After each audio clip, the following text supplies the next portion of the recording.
Сәлем достар, бүгін біздер крылышки пісіреміз. Үй жағдайында KFC крылышки мен голеннен. Қазір маринадтаймыз. Оған қажет зат бізге су керек, тұз, бұрыш, паприка.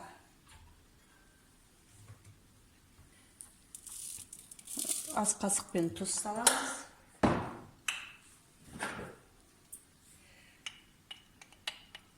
Өзіміздің немізге қарай бұрыш.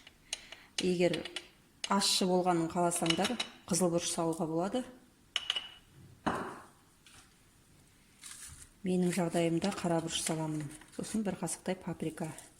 Үлкен ас қасықпен салсақ болады.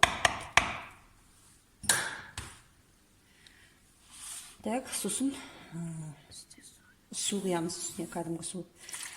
Бұны маринадты шамамен 2 сағаттай холодильникке салып қоямыз. Осылай араластырып, тұз, бұрыш, паприка араластырып, үстіне су құйдым да, осылай маринадтап 2 сағатқа қойып қоямыз. Манағы тауық затымыз 2 сағат холодильникте тұрды, маринадымыз. Енді осыны алып, пешке 20 минуттай салып аламыз. Себебі ортасы жақсы пісу үшін пешке шала пісіріп аламыз. Сонда ортасы бәрі жақсы пісіп шығады.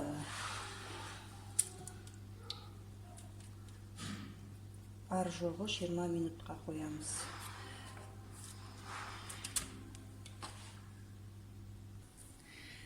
Тауықтарды пештен шығардым, осылай болып пісіп шығады. Шала піседі, тек 20 минут.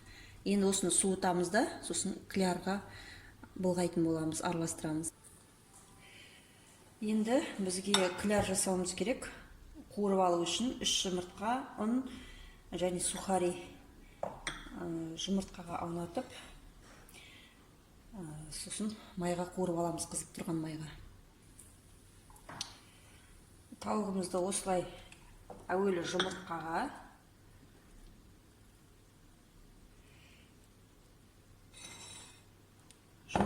сосын ұнға бұлға аунатып аламыз.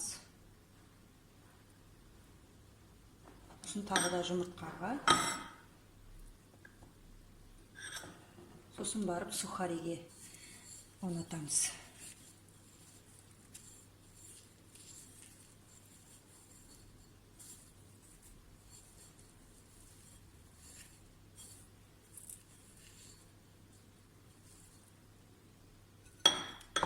Осылай бәрін дайындап аламыз.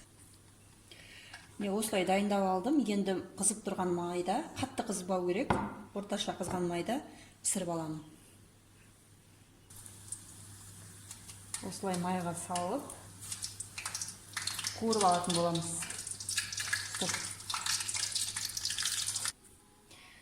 Достар, міне біздің крылышкаларымыз дайын болды, KFC крылышкаларымыз. Осылай дайындап көрсеңдер болады. Бәріңізге ас болсын.